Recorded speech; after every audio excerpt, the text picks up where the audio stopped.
Okay, I gotta show you the proper instruction on how to make a Chipptam sandwich.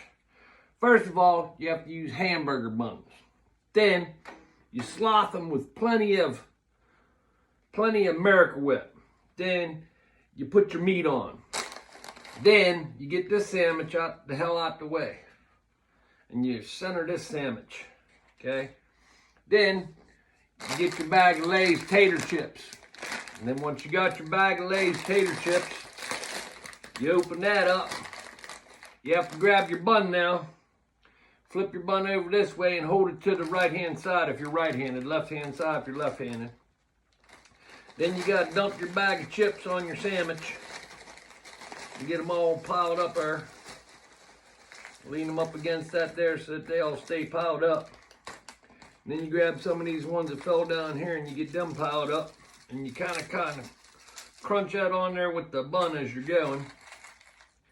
Get them all up on there.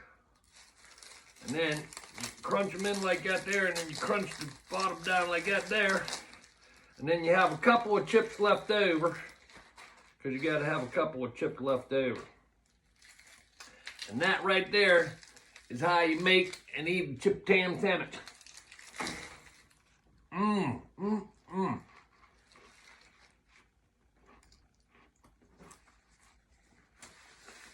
That right there is good stuff.